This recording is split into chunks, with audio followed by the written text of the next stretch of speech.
Le 22 mars 2022, Catherine Horn a lâché une bombe sur le petit monde de la finance. Son tweet disait « Je vous présente Horn Ventures, nous avons levé 1,5 milliard via 2 fonds pour investir dans le Web3. » Elle bat des records avec son premier fonds d'1,5 milliard de dollars. Si ce fonds vous est inconnu, cette nouvelle n'aura peut-être pas d'importance. Les sociétés de capital risque semblent lever des fonds à un rythme sans précédent, avec Paradigm, Kleiner Perkins et Andreessen, qui ont tous annoncé des méga-fonds en 2022, mais en y regardant de plus près, vous avez affaire à une nouvelle génération d'investisseurs. Complètement ignorés par la masse d'étudiants ambitieux et de jeunes cadres dynamiques cherchant à devenir riches et puissants. C'est une nouvelle génération d'investisseurs parce qu'il y a une grande différence. Horn Ventures est géré par une seule personne, Katie Horn.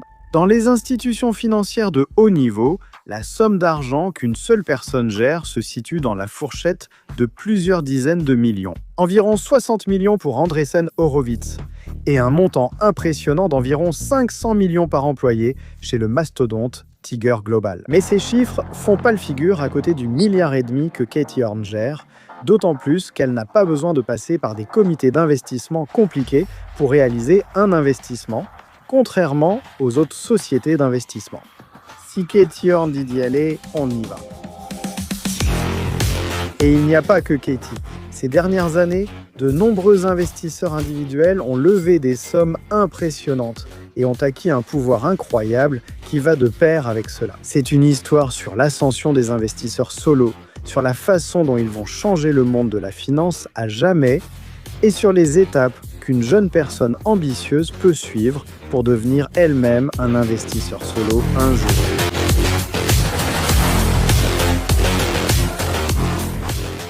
Bienvenue dans la nouvelle série L'avidité c'est bien, où nous allons régulièrement explorer sur cette chaîne des chemins non conventionnels vers l'argent et le pouvoir.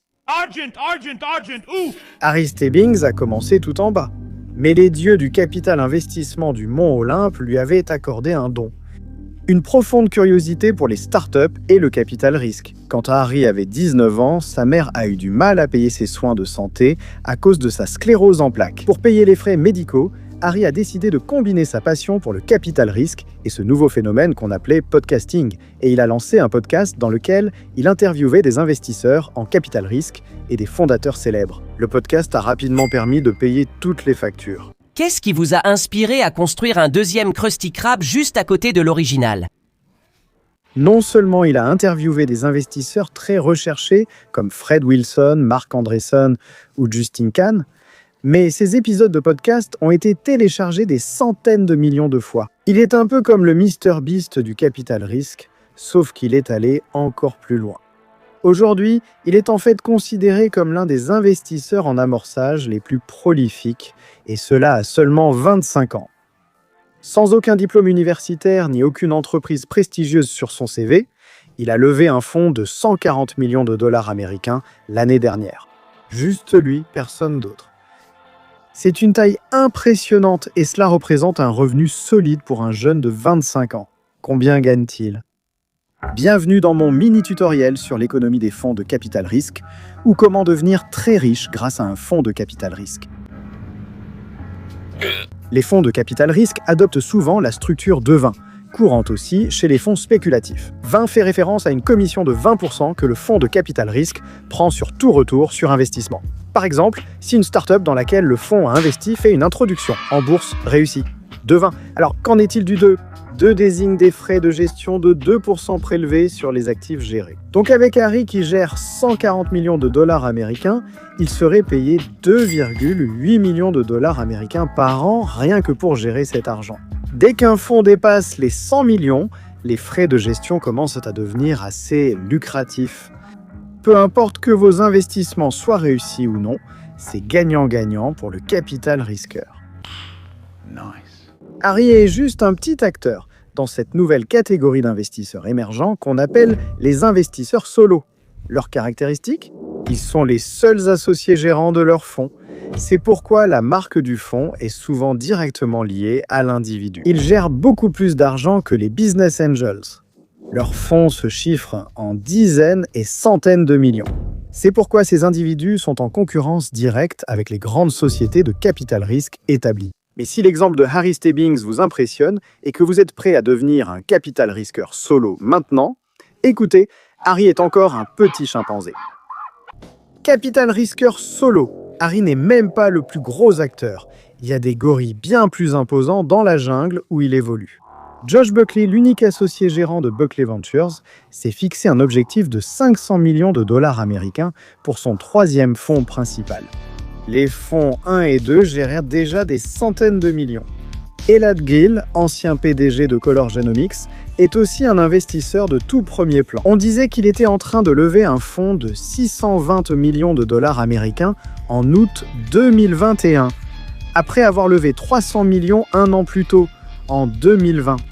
Il y a aussi des gorilles plus amusants. Turner Novak, considéré comme le roi des mèmes sur le Twitter du capital risque, a construit un fonds de capital risque de 10 millions de dollars dédié aux startups en phase précoce, essentiellement grâce à ses mèmes et à ses publications sur Twitter.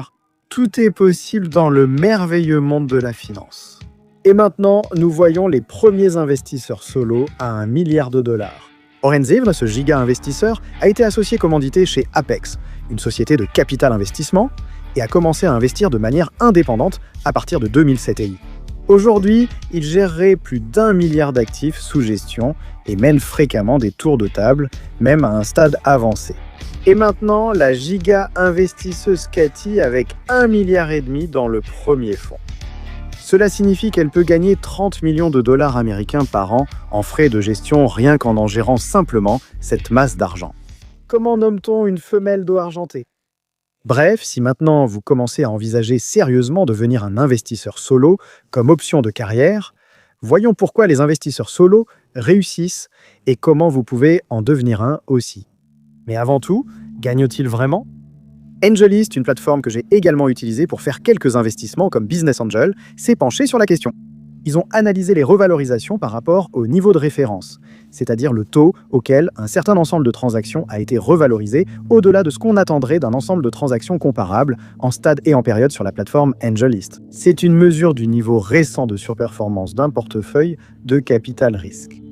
Ce qu'ils ont découvert correspond à ce à quoi on pouvait s'attendre. Au troisième trimestre 2021-7, des 20 principaux co-investisseurs externes sur la plateforme AngelList étaient des investisseurs solo et non des sociétés de capital risque. C'est le plus grand nombre d'investisseurs solo dans le top 20 depuis le début des enregistrements. Cela signifie que de plus en plus des meilleurs investisseurs au monde sont des investisseurs solo et non des sociétés de capital risque traditionnelles. Mais pourquoi les investisseurs solo réussissent-ils ?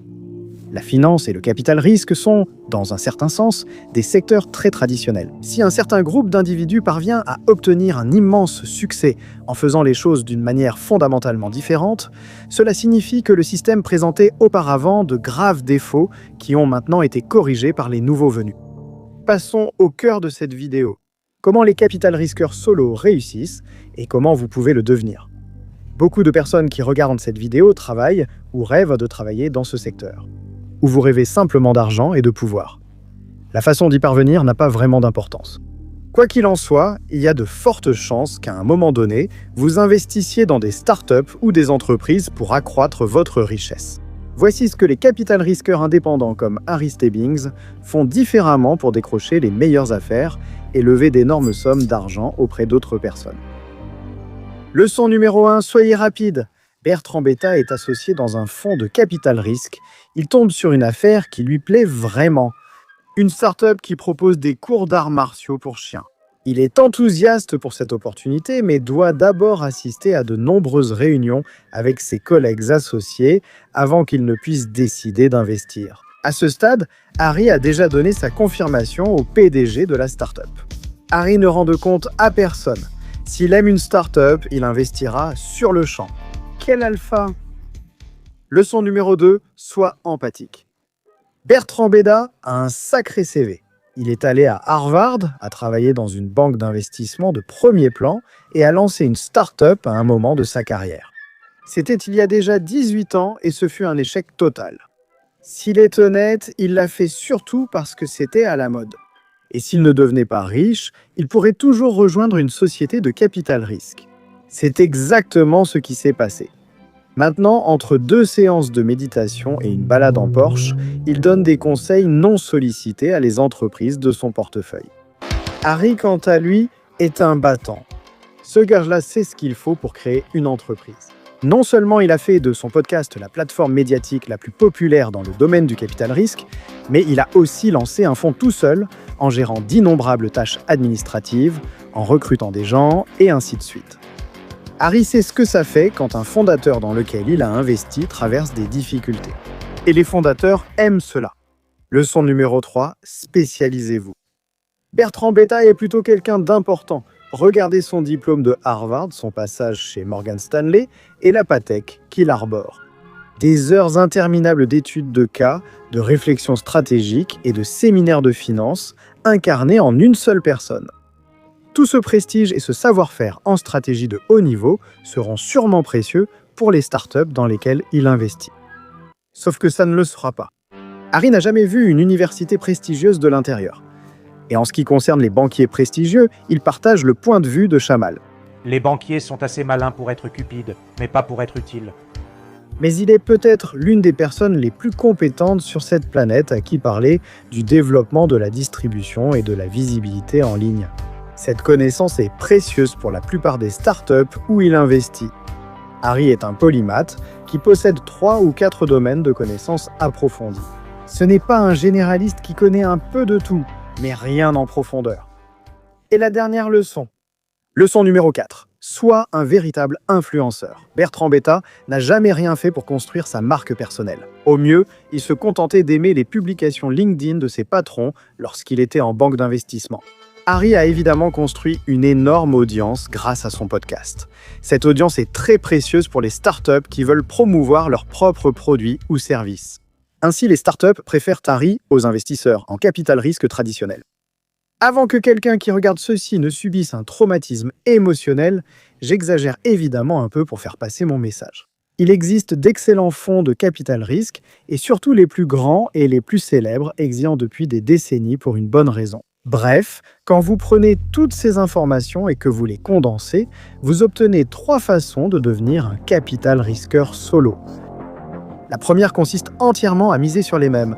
Construisez une audience, que ce soit via des podcasts comme Harry Stebbing, à travers une newsletter comme McCormick, ou en postant les mèmes les plus en vogue sur Internet comme Liquidity Capital ou Turner Novak. Déjà, les empereurs romains savaient qu'il fallait donner aux masses le type de divertissement superficiel qu'elles voulaient. Du pain et des jeux. Ce que César n'avait pas prévu, c'est qu'on pourrait lever un fonds de capital risque grâce à cela.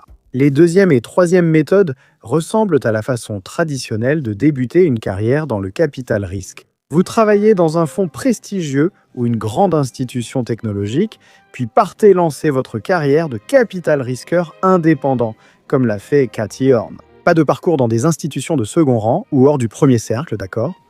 Faites attention à travailler pour une institution prestigieuse. Vous devez viser l'Olympe, Sequoia, Andreessen, Google, et ainsi de suite, car quelqu'un devra vous donner de l'argent à un moment donné, et vous voulez vous assurer qu'il bave devant les noms prestigieux sur votre CV. Cela n'arrivera certainement pas avec la troisième option, celle de devenir un investisseur indépendant en créant votre propre entreprise. Les anciens fondateurs et dirigeants comme Jiga Bateman, David Sachs ou Gary Tan sont probablement les mieux placés pour devenir des investisseurs exceptionnels. Malheureusement, vous allez avoir beaucoup de mal à lever des fonds. Bien sûr, vous avez levé beaucoup d'argent et construit un excellent produit, mais où est le prestige ? Ici, ce que vous devez faire, c'est utiliser le prestige de vos investisseurs et essayer d'en faire rejaillir le prestige sur vous. Vous n'avez pas d'investisseurs prestigieux ? Ou pire encore, vous avez réussi à construire une excellente entreprise en autofinancement ? Pas de chance. Il y aura beaucoup de gens qui tenteront de suivre la voie du investisseur indépendant. Et il est probable que nous verrons des dizaines, voire des centaines d'investisseurs indépendants éminents émerger dans les années à venir. Et peut-être que votre objectif devrait être d'en faire partie. Ou merde, suivez simplement la voie du prestige.